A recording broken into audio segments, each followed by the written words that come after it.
nikah mewah tapi hutangnya gede, cuak. Tapi itu sebenarnya gali lubang atau gali kuburan sendiri sih? Gali kuburan sendiri. Gali kuburan sendiri.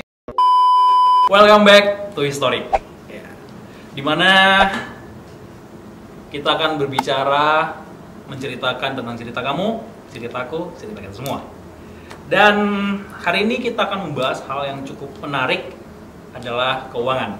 Karena kita tahu hari-hari ini banyak sekali anak-anak muda yang sangat galau tentang keuangan. So, hari ini kita kedatangan tamu Robby Prianto. Oke. Jadi kebetulan Robby Prianto ini cukup pakar di keuangan, teman-teman. Karena dia kerja di perbankan. Gitu, pos.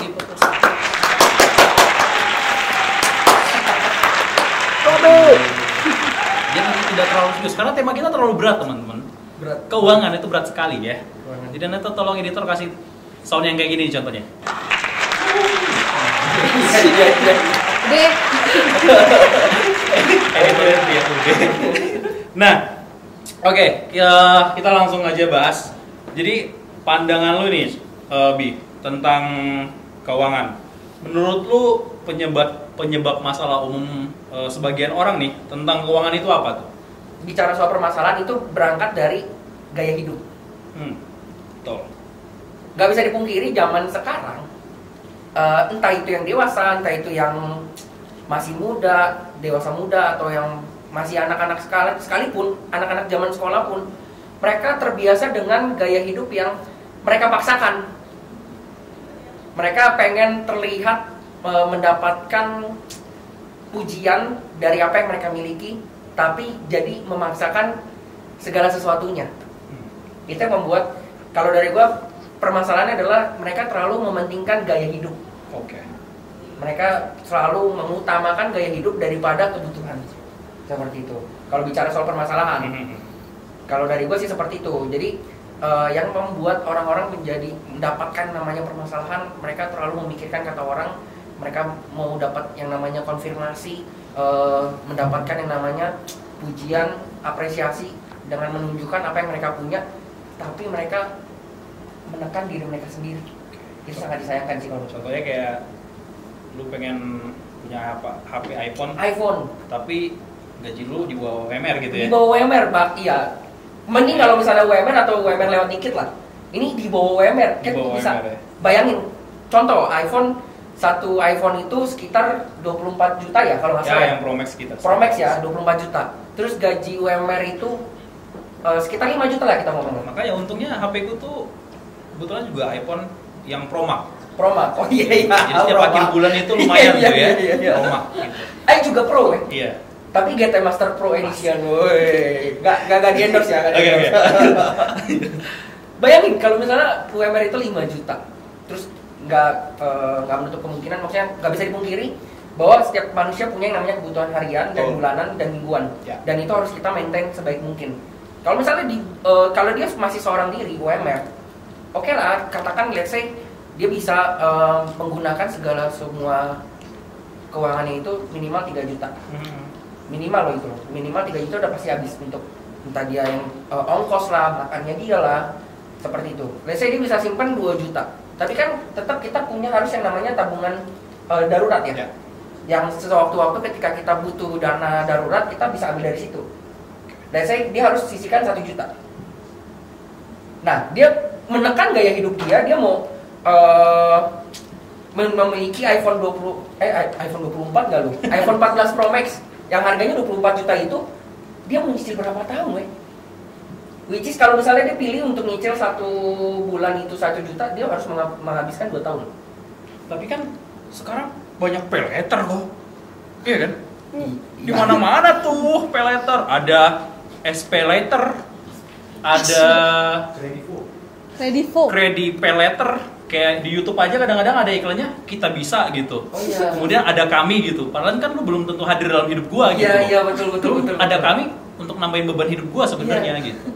Itu yang itu kan ada pay later. Betul. Kan solusi-solusinya sekarang ya udahlah. Solusi yang nggak menjadi solusi. Oke, menarik. Solusi yang nggak jadi solusi. Karena apa? Ketika kita ambil yang namanya pay later atau ada kami atau pinjaman lah istilahnya, kita sebut saja pinjaman. Segala sesuatunya itu kayak yang SP letter lah, yang credit letter lah, itu apalah kita sebut saja sebagai pinjaman. Itu dengan menawarkan sistem gali lubang tutup lubang. Oke. Kayak lagu ya, gali lubang. bukan. Gali lubang tutup lubang itu maksudnya kayak, oke, lu gaji misalnya 5 juta nih, lu ambil pay letter 24 juta, tapi tetap lu harus bayar pay letter itu, misalnya lu bayar ambil 12 kali ya dalam satu tahun. Biasanya maksimal 12. Maksimal. Tapi lu mesti bayar misalnya 24 juta itu, ya berarti lu sebulan mesti 2 juta weh. Wih, lumayan ya, gede ya. Iya, sebulan belum ditambah bunga. Ya, betul. Jadi kayak lu gali lubang buat tutupin utang lu yang buat bayar iPhone, tapi lu mesti kalau misalnya 3 juta itu lu gak cukup dalam sebulan, lu mesti cari lagi weh. Lu mesti gali lubang lagi buat tutup lubang lagi, gali lagi. Tapi itu sebenarnya gali lubang atau gali kuburan sendiri sih? Gali kuburan sendiri. Gali kuburan sendiri ya. Jadi gali lubang itu kan lubang lama-lama gede-gede jadi kuburan. Iya. Gitu. Karena ya ujung-ujungnya nggak ada bedanya juga. Maksudnya kita dapat hype-nya, dapat vibe-nya, dapat pujiannya, tapi kita stres ya di belakangnya ya. Betul. Yang kayak tiap akhir bulan, aduh, gaji langsung habis weh, kayak mana ya gitu. Beberapa kali gue pernah ketemu sama orang kayak gini. Gaji cuma numpang lewat. Emang lu buat pakai buat apa? Sering. Iya, sering banget teman-teman dulu waktu masih di bank yang sebelum ini ya. Mereka udah bilang, gajian cuma numpang lewat. Emang lu pakai buat apa? Kayak seharusnya kan ketika lu dapat gaji, oke nih, baru lu pikirkan gaji ini lu pakai buat apa. Jadi kayak pengendalian diri itu penting. Makanya firman Tuhan bilang kan salah satu dari buah roh itu adalah pengendalian diri. Walaupun memang yang paling utama adalah kasih. Tapi ketika harus kita mengendalikan diri kita itu penting. Memaintain keuangan kita itu adalah salah satu bentuk pengendalian diri. Karena ketika kita mementingkan ego kita akan menjadi haus pujian. Tapi ketika kita, sorry to say, kita menekan ego kita akan melewatkan itu semua dan kita akan mendapatkan yang namanya suatu kepuasan. Jujur, sama istri almarhum waktu dulu masih zaman pacaran pun, orangnya paling boros. Percayalah, boros banget. Sampai satu titik, percayakan seluruh keuangan waktu masih pacaran. Percayakan seluruh keuangan ketika selalu habis gajian, kasih ke istri. Itu pacaran tuh ya? Pacaran. Udah mulai belajar melatih diri ya? Transfer dan bilang sama dia, you jatahin jatahin seminggu itu cuma 200.000. Cukup tuh? Cukup nggak cukup, mesti belajar. Oke. Karena kita ada tujuan yang harus kita capai. Kita ada yang namanya goals nih. Kita mau menikah, ya kan? Nggak mungkin kita menikah sambil kita nutupin utang lagi. Maksudnya kayak kita utang nih, kita bela-bela nikah mewah, tapi kita utang. Ujung-ujungnya setelah pernikahan kehidupan kita cuma melunasin utang, kan nggak mau. Itu kayak istilah anak sekarang tuh, Cok. Apa tuh? Kayak nikah mewah tapi hutangnya gede, cuaks gitu. Iya, cuaks gitu kan. Jadi kayak gitu, kayak belajar. Almarhum istri itu adalah satu sosok yang menurut memang patut untuk teladani dalam hal keuangan ya. Walaupun kadang memang terlalu irit. Bahkan you bisa bayangin, kita pergi jalan waktu itu pernah satu kali, dan itu nggak ada tempat buat, maksudnya nggak ada dia untuk debit ini itu ya, mau nggak mau kita harus bawa cash. Dan dia cuma bawa 100.000 Bayangin, kayak sayang kamu cuma bawa 100.000, kita mau belanja. Ya udah, akhirnya mau nggak mau gue mesti cari ATM dulu, kita tarik cash dulu, baru kita balik lagi. Sampai seperti itunya. Jadi kayak dia tuh selalu membatasi, walaupun memang dia kasih, tapi luar biasa dari istri ya. Dia ketika gue bilang, sayang kamu batasin aku seminggu, kasih aku cuma 200.000. Cuman dia selalu tanya di setiap pertengahan minggu atau enggak akhir minggu, dia akan tanya, saya cukup nggak gitu. Tapi dia bilang, enggak, biarin, nggak apa-apa, biar aku bisa belajar. Karena percayalah, sebelum percayakan sama dia semuanya itu setiap bulan pasti habis. Walaupun kita nggak ada utang ya, tapi setiap bulan pasti habis. Tapi nggak tahu, karena memang gimana ya, terlalu boros. Tapi ya banyak belajar dari almarhum istri sih. Ya istilahnya kita kalau memang kita nggak bisa merubah dari diri sendiri ya cari partner yang bisa merubah itu. Yang bisa belajar bareng-bareng. Betul banget. Karena ya makanya sering orang bilang ya gue punya menteri keuangan nih gitu. Iya. Bos. Punya bos. Ada ibu negara ya. Ibu negara, betul. Keuangan nih. Gitu. Oke. Tapi menurut pandangan lo nih tentang orang-orang percaya nih, Sah nggak kalau mereka punya hutang? Punya hutang asalkan mereka bertanggung jawab kalau menurut gue ya. Ya. Ini agak rumit dan mungkin pro kontra dengan orang-orang yang bilang orang percaya harusnya nggak usah punya hutang. Sorry to say, gue orang yang walaupun gue punya uang nih di rekening gue misalnya 50 juta. Ketika waktu itu gue punya mau beli handphone ini harga cuma 5 juta. Padahal gue bisa cash. Tapi gue memilih gue 3 kali cicil.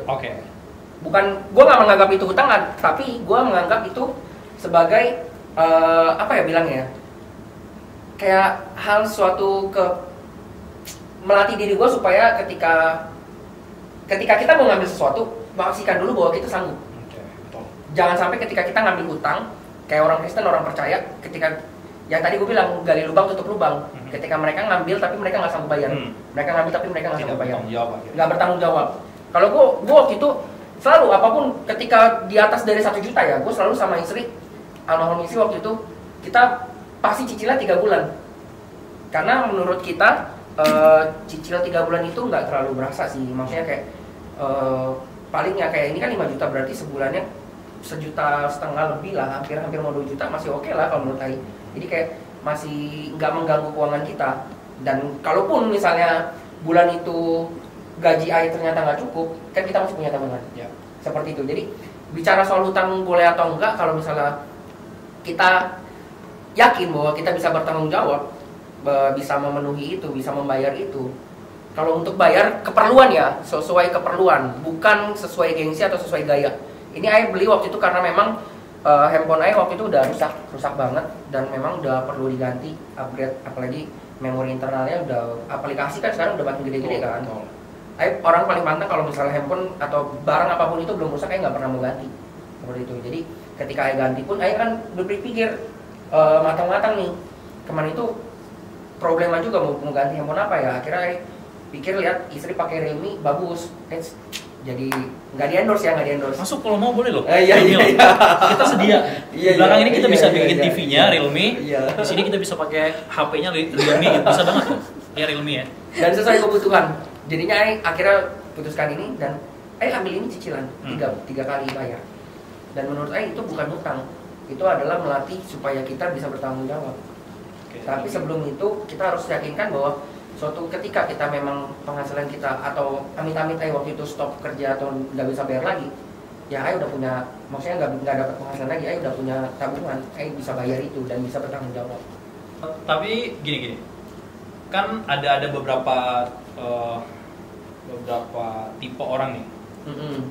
Kayak misal kayak kita ini penghasilannya tetap. Iya, betul. Per bulan udah pasti segitu tuh. Iya. Tapi kan juga ada orang-orang yang penghasilannya itu nggak tetap, nggak menentu.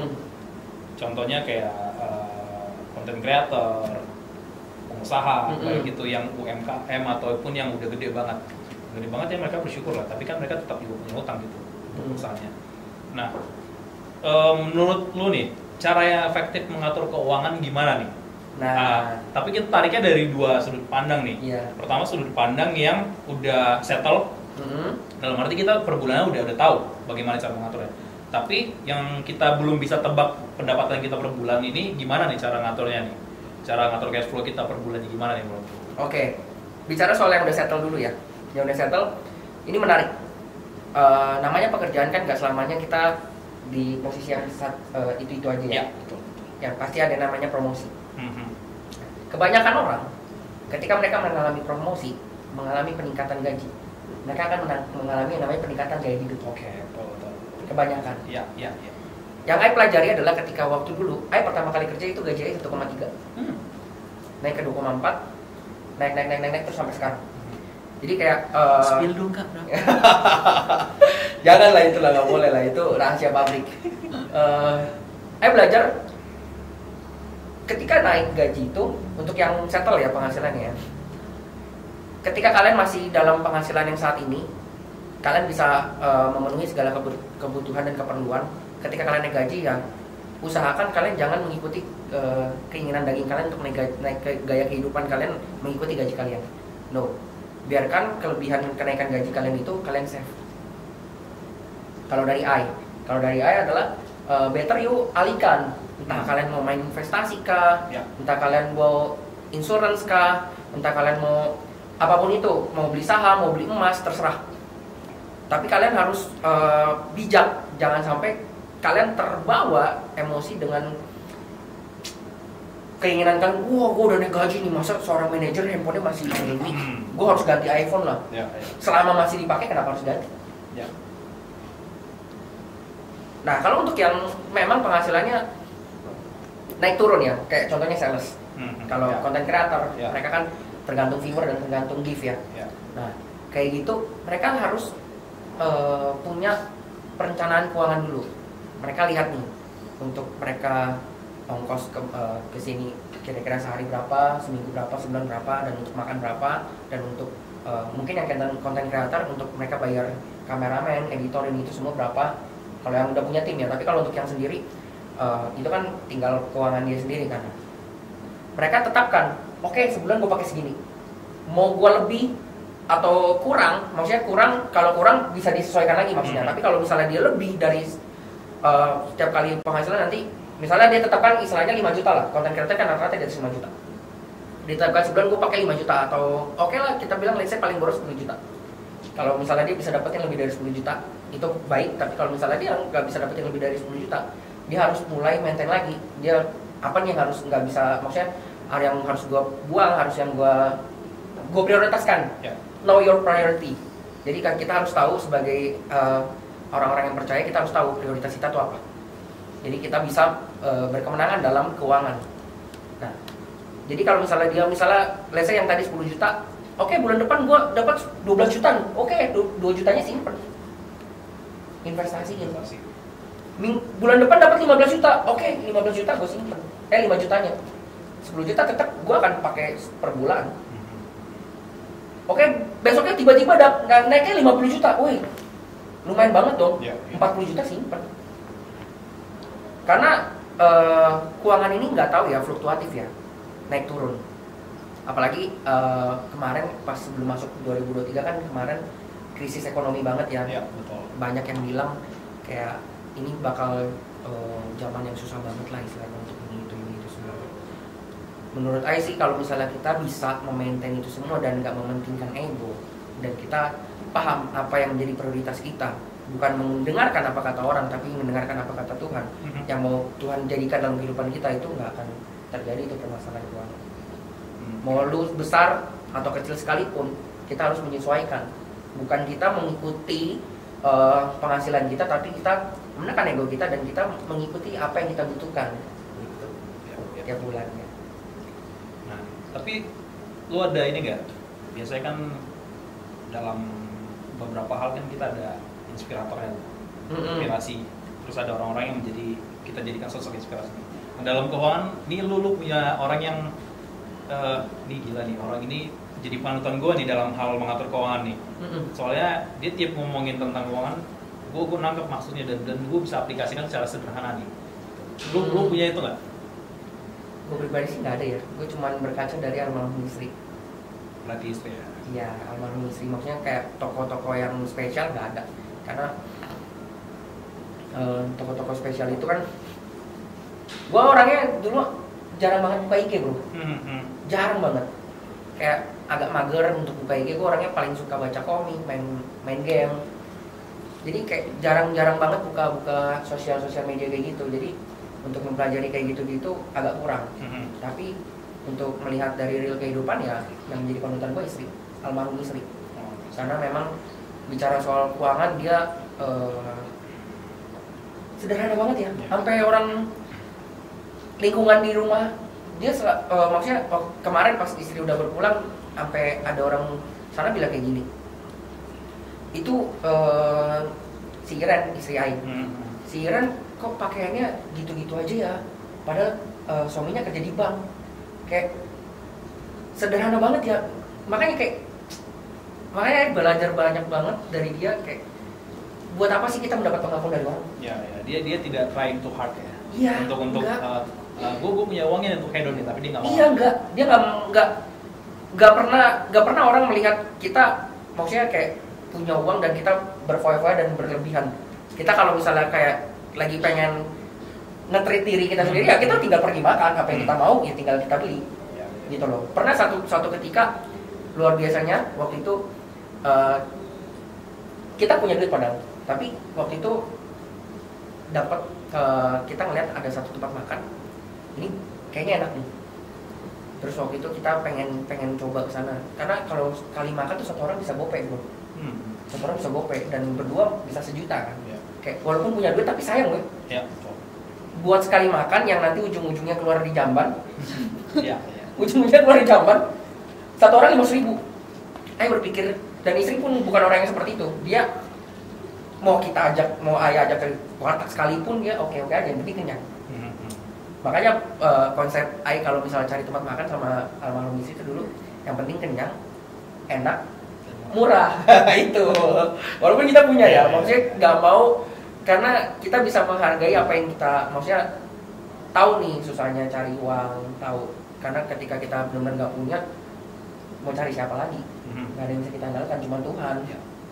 Kita mengandalkan manusia nggak ada. Sorry to say, bilang lah saat ini gue lagi sakit misalnya, lu sebagai sahabat gue, lu bisa bantu gue berapa? Ya secukupnya ekonomi yang nggak terpakai gitu. Bisa nggak gue butuh 1 M, lu kasih gue 1 M? Jual ginjal dulu kali ya. Jual ginjal dulu ya, nggak bisa. Dari situ tuh kita harus bisa mulai yang namanya investasi. Entah itu investasi saham atau insurance, itu penting. Seperti itu. Jadi kalau menurut gue kayak itu benar-benar balik lagi ke pengendalian diri. Nah, balik lagi ke yang makanan ini, pengen banget, cuman kayak sayang ya, kayak cuman berdua 1 juta. Puji Tuhannya tiba-tiba waktu itu nasabah di bank waktu itu sebelum di bank yang sekarang, ternyata restoran itu punya dia. Dan dia tiba-tiba ngasih voucher 1 juta weh. Ngasih voucher 1 juta, dan itu dibagi, dia bilang bagi 4.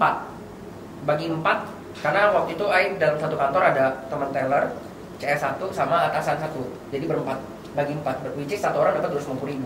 Tapi 1 orang kalau mau ke sana mesti dapat 500.000. Bayarnya 500.000.